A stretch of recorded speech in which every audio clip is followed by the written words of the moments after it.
تو میری آنکھیں مارے حیرت کے پھٹ پڑی تھیں۔ حشمت صاحب کی بیٹی خوبصورت انداز میں تیار سامنے اسٹک لگا رکھی تھی، گال بھی لال تھے اور بال کھلے ہوئے تھے، کپڑے مناسب تھے۔ اسے دیکھ کر کہیں سے بھی یہ خیال نہیں آتا تھا کہ یہ کسی معزز اور شریف آدمی کی بیٹی ہے۔ اس نے اپنے سر کے بالوں کو عجیب طریقے سے رنگا ہوا تھا۔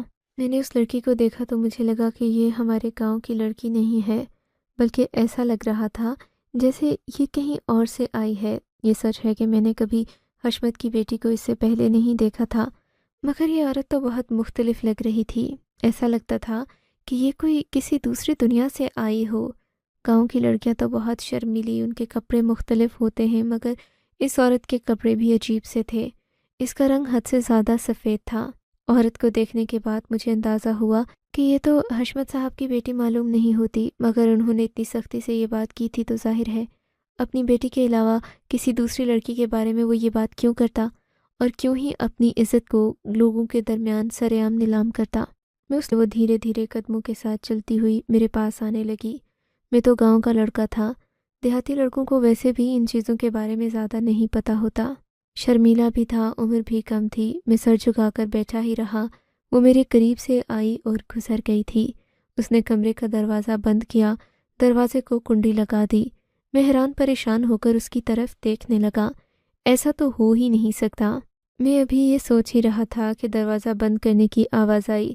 پیچھے سے حشمت صاحب کی چیخوں کی آواز بھی سنائی دی۔ دروازہ بند مت کرو صالحہ، دروازہ بند مت کرو تاکہ میں دروازہ کھول کر اندر آ سکوں۔ خدا کے لیے بیٹی ایسا مت کرو۔ باہر سے بوڑھے حشمت کی آواز سن کر مجھے لگا کہ واقعی میں یہ اس کی بیٹی ہی ہے، ورنہ وہ اتنی محنت کیوں کرتا اور اتنا بڑا تماشا کرنے کا مقصد آخر کیا ہوتا، جبکہ وہ پیسے بھی مجھے ہی دے رہا تھا۔ ابھی میں یہ سوچ ہی رہا تھا کہ وہ لڑکی میرے قریب آ کر بیٹھی، بولی کہ کیا تم میرے غلام بنو گے؟ میں لڑکی دیکھ کر حیران رہ گیا تھا۔ آپ جو کہیں گی میں وہی کروں گا صالحہ، لیکن بات یہ ہے کہ آپ کے ابا جان باہر بیٹھے ہیں، وہ بہت زیادہ پریشان ہیں۔ آپ مجھے بتا سکتی ہیں اگر میں آپ کی کسی بھی طرح سے مدد کر سکوں۔ یہ ہوئی نا بات، تم تو واقعی میں میرے غلام بن چکے ہو، ایک ہی رات میں تم میرے آگے پیچھے کتے کی طرح پھرو گے۔ اس لڑکی کی بات سن کر مجھے سمجھ نہیں آئی کہ میں کیا کہوں۔ میں ابھی بیٹھا ہی تھا کہ اس نے ایسی حرکت کر دی جو میں نے کبھی سوچا بھی نہیں تھا۔ میرے وہم و گمان میں بھی کبھی ایسا رویہ نہیں تھا جو اس لڑکی نے میرے ساتھ اختیار کیا۔ میرے دل میں بہت سارے پچھتاوے تھے۔ میں اس دن کو کوسنے لگا جب میں نے یہ اعلان سنا، اس وقت کو کوسنے لگا۔ میں یہاں کیوں آیا تھا؟ چند پیسوں کے لیے میں نے اپنے ساتھ ہی کیا کر دیا؟ دل میں سوچنے لگا۔ رات بھر بس یہی خیالات میرے ذہن میں آتے رہے۔ میں خود کو بہت گھٹیا انسان محسوس کر رہا تھا۔ صبح کے 4 بجے تو میں کمرے سے نکلا۔ حشمت صاحب باہر ہی بیٹھے تھے۔ میری شکل دیکھ کر انہوں نے اور سے دیکھا اور بولے، بیٹا مجھے معاف کر دینا، اب یہ لو باقی کے 25,000 روپے اور اپنے گھر جاؤ۔ میں نے چودھری صاحب سے وہ پیسے لیے، میں گھر آ گیا۔ گھر آیا مجھے لگا تھا کہ میرے ابا جان سو چکے ہوں گے، انہیں کیا فرق پڑتا ہے کہ ان کا بیٹا کہاں گیا ہے، یہ فکر تو بیٹی کے ماں باپ کو ہوتی ہے۔ لیکن جیسے ہی میں گھر گیا میں نے دیکھا میرے ابا بہت پریشان تھے، گھر میں چکر کاٹ رہے تھے۔ مجھے دیکھتے ہی بولے، بیٹا تم کہاں چلے گئے تھے؟ مجھے تو حشمت والی بات تھوڑی عجیب لگی تھی، میں نے تمہیں اس وقت کہہ دیا، لیکن بعد میں خیال آیا کہ تم تو میرے بیٹے ہو، میری اولاد ہو، مجھے تمہیں ایسے نہیں کہنا چاہیے تھا۔ پیسوں کے لیے تم اس کے گھر تو چلے گئے، مگر آگے کیا ہوا یہ تو میں نے سوچا ہی نہیں تھا۔ بیٹا بتاؤ تم ٹھیک ہو؟ ابا مجھے لے کر بیٹھ گئے۔ میں نے ابا کو کوئی بات نہیں بتائی تھی، میں نہیں چاہتا تھا کہ میرے ابا بھی پریشان ہو جائیں۔ میں نے ابا سے کہا کہ ابھی آپ آرام کریں، صبح اگر کوئی بات ہوگی تو میں بتا دوں گا، مگر صبح میرے اٹھنے سے پہلے آرام کریں، صبح اگر کوئی بات ہوگی تو میں بتا دوں گا۔ مگر صبح میرے اٹھنے سے پہلے ہی حشمت صاحب ہمارے گھر میں بیٹھے تھے۔ میں تو ان کی آواز سے ہی جاگا، وہ ابا سے باتیں کر رہے تھے۔ میں باہر آیا، انہیں دیکھ کر حیران رہ گیا۔ کیا بات ہے ابا جان؟ میں نے پریشانی سے ان کی طرف دیکھا تھا۔ حشمت صاحب بڑے التجانہ انداز میں میری طرف دیکھ رہے تھے۔ بیٹا اگر تم میری بات سنو گے تو تم سب سچ جان جاؤ گے، اس کے بعد اگر تم میری مدد کرنا چاہو تو ٹھیک ہے، نہیں تو کوئی بات نہیں، میں کیا کہہ سکتا ہوں۔ میں حشمت صاحب کے سامنے بیٹھ گیا، تب انہوں نے جو سچ اگلا اسے سن کر میں ہی نہیں ابا بھی حیران رہ گئے۔ بیٹا بات یہ ہے، گاؤں میں تو میری بہت عزت ہے، میری زندگی بھی اچھی جا رہی ہے، مگر بعض اوقات انسان سے وہ غلطیاں ہو جاتی ہیں جنہیں وہ سدھار نہیں سکتا۔ میں نے بھی اپنی ایک بہت بڑی غلطی کی۔ جب میں 2 سال کے لیے جاپان گیا، وہاں رہنے کے دوران میں نے ایک عورت سے شادی کر لی۔ اس عورت سے شادی کر کے میں نے بہت بڑی غلطی کی۔ میری زندگی کی سب سے بڑی غلطی کسی سے شادی کرنا تھی جسے نہ ہی خاندان کے بارے میں کوئی پرواہ تھی، نہ کسی رشتے کا مان تھا۔ میں نے شاید اپنی بیوی سے بے وفائی کی اور اسی کی سزا اللہ تعالیٰ نے مجھے دی۔ مجھ سے بہت بڑی بھول ہو گئی، مگر اسی دوران جب میری اولاد پیدا ہوئی، وہ بھی بیٹی، تو میں کانپ کر رہ گیا۔ میں نے اس جاپانی عورت سے شادی تو کر لی، مگر میں اس کے سامنے سر اٹھانے کے بھی قابل نہیں رہا تھا۔ میں اپنی بیوی کے ہاتھوں پریشان ہو گیا تھا، مجبور ہو گیا تھا، کیونکہ اب اس نے میری بیٹی بھی پیدا کر دی تھی۔ میں نہیں چاہتا تھا کہ میرا خون یہاں برباد ہو۔ میں نے اپنی بیوی کو بہت سارے پیسے دے کر اس سے بیٹی لے لی۔ اپنی بیٹی کی جان چھڑا کر جب میں پاکستان آیا تو میں نے دیکھا وہ بہت زیادہ بگڑ چکی تھی، اتنی بگڑ چکی تھی کہ میں اس کا علاج نہیں کر پا رہا۔ میں نے یہ بات اپنے پورے گاؤں کے لوگوں سے چھپائی ہے، کسی کو نہیں پتا کہ میری جاپانی بیوی سے ایک بیٹی بھی ہے۔ میری بیٹی گھر رہ رہ کر بالکل نفسیاتی مریضہ بن چکی ہے۔ کبھی تو وہ کسی آدمی کو مارنے کی فرمائش کرتی ہے، تو کبھی کوئی بات، بیٹا اس رات جو اس نے تم پر تشدد کیا، تمہیں تھپڑ مارے، تمہیں ناخنوں سے رات بھر نوچتی رہی، یہ سب اس کا بچپنا ہے، اس کا نفسیاتی عارضہ ہے۔ میں نے سوچا ہے میں اس کا علاج کسی ڈاکٹر سے کرواؤں گا، مگر ذہن میں ایک ہی بات آتی ہے کہ میری اس بگڑی ہوئی بیٹی سے شادی کون کرے گا؟ بیٹا، اگر تم مان جاؤ، میری اس پاگل بیٹی سے شادی کرنے کے لیے راضی ہو جاؤ، میں وعدہ کرتا ہوں نہ صرف اس کا علاج کرواؤں گا بلکہ زندگی بھر تمہارا بھی خیال رکھوں گا۔ حشمت صاحب کی بات سن کر میں اور ابا دونوں ہی حیران رہ گئے تھے۔ سمجھ میں نہیں آ رہا تھا کہ کیا کریں، کیونکہ میں نے کبھی سوچا نہیں تھا کہ مجھے زندگی میں ایسی لڑکی کا سامنا کرنا پڑے گا۔ سامنا تو دور کی بات، اب یہ مجھے اس سے شادی کرنے کا کہہ رہے تھے۔ ابا نے میری طرف ایسی نظر سے دیکھا جیسے بس مجھے اس سے شادی کر کے ابا کی خوشی حاصل ہوگی۔ میں نے عائشہ سے شادی کر لی۔ چودھری صاحب نے یہ بات پورے گاؤں کے سامنے رکھ دی تھی اور تسلیم بھی کر لی تھی، کیونکہ اس کے علاوہ ان کے پاس اور کوئی چارہ نہیں تھا۔ اپنی بیٹی کو سدھارنے کے لیے وہ اس کی شادی کرنا چاہتے تھے، اور اس کی ذہنی صحت کے لیے بھی ضروری تھا کہ وہ پورے گاؤں کے سامنے رہے۔ بجائے اتنی خفیہ زندگی گزارنے کے اسے لوگوں کے سامنے آنے کی ضرورت تھی۔ یہ اس کی صحت کے لیے بھی بہتر تھا۔ میں نے حشمت صاحب کی بیٹی سے شادی کر لی۔